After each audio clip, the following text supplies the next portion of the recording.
નમસ્કાર મિત્રો, મા આશાપુરા અને કચ્છિયતમાં આપણું સ્વાગત છે। જે રીતે ઘણા સમયથી લોકોની પણ માંગ ઉઠી હતી ને હજી એનો કોઈ નિરાકર નથી આવ્યો, ત્યારે ખાસ આપણે મામદભાઈ લાખાને મળશું। અને મામદભાઈ, જે રીતે દેસલસર તળાવ ઘણા સમયથી તમારી પણ માંગો હતી ને નગરસેવકો કેટલા આવ્યા ને કેટલા ગયા, પણ દેસલસર તળાવની જે છે એ હાલત જોવા મળી રહી છે। અહીંયા કે આપણું આપના માધ્યમથી નગરપાલિકાના વર્તમાન ચૂંટાયેલા પ્રતિનિધિઓ અને જે સત્તાધારી પક્ષ છે એના માટે આવનારા સમયમાં દેસલસર તળાવનું સમસ્યા જે છે એનું નિરાકરણ કરવું એ મોટી ચેલેન્જ છે।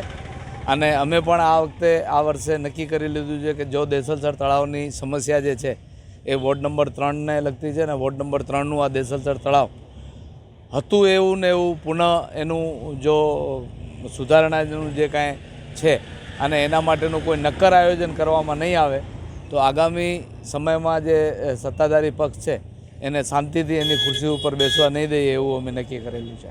દેસલસર તળાવ બાબતે આપને ખ્યાલ હશે કે ગત બોડીની અંદર પ્રથમ પ્રમુખ જે હતા ઘનશ્યામભાઈ, એમણે જે રીતની વાત કરી હતી કે ભાઈ નગરપાલિકા દ્વારા નહીં પરંતુ દેસલસર તળાવને એક સ્વૈચ્છિક સંસ્થાએ દત્તક લીધેલું છે અને સ્વૈચ્છિક સંસ્થા સંપૂર્ણ રીતે મફત દેસલસર તળાવનું નવીનીકરણ કરી આપશે। પરંતુ ત્યારબાદ પ્રમુખશ્રીનું નિવેદન આવ્યું હતું કે દિલ્હીની એ સંસ્થા ચૂનો લગાડી ગઈને અમે પણ તપાસ કરી તો અમને જાણવા મળ્યું હતું કે HDFC બેંક પાસેથી એની જે ગ્રાન્ટ છે એ ગ્રાન્ટ લઈ અને એ સંસ્થાએ વાપરી અને એ સંસ્થાએ પોતાની અહીંયા જે કામગીરી નોર્મલ જે બાઉન્ડ્રી પ્રકારનું કરવાનું હતું એ કરી અને જતી રહી। ખરેખર આવી સંસ્થા ઉપર ભરોસો ન કરીને પ્રમુખશ્રીએ ત્યારે દૂરદૃષ્ટિ વાપરી અને નગરપાલિકા પાસેથી જ જો આ કામ કરાવ્યું હોત। અત્યારે ભાડા છે ભુજની અંદર, પ્રાંત અધિકારી પોતે પણ સક્રિય છે, નગરપાલિકાની નવી ચૂંટાયેલી બોડી છે, ઉત્સાહિત નવા લોકો છે અને ચીફ ઓફિસર પણ છે।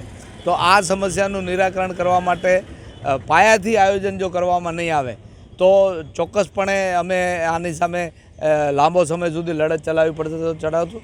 બીજી બાબત એ છે કે નગરપાલિકા માટે આ દેસલસર તળાવ જે છે એ એક ચેલેન્જનો વિષય બની ગયો છે। એમણે અત્યાર સુધીમાં વર્ષોથી નગરપાલિકાના પ્રતિનિધિઓ જેટલા પણ ચૂંટાયેલા આવ્યા વોર્ડની અંદર એક વખત ભાજપને સત્તા આપવામાં આવી કે ભાઈ આ દેસલસર તળાવનું નિરાકરણ કરવામાં આવે। દેસલસર તળાવમાં ચૂંટાયેલી ભાજપના 4 કાઉન્સિલરોએ પણ દેસલસર તળાવના નામે માત્ર મત લીધા, પરંતુ આ દેસલસર તળાવનો કોઈપણ પ્રકારની જે સમસ્યા છે એનું નિરાકરણ કરવામાં નથી આવ્યું। નગરપાલિકા પ્રશાસન ભાડા જો અમારી સાથે બેઠક કરે તો અમારી પાસે પ્લાન છે કે આ દેસલસર તળાવની સમસ્યાનું નિરાકરણ આવી શકે છે। 5 વર્ષની મોહમાયામાં દેસલસર તળાવની હાલત જે છે એ એવી ને એવી છે। દર્શન મહેતા સાથે કરણ વાઘેલા, મા આશાપુરા ન્યૂઝ, ભુજ, કચ્છ।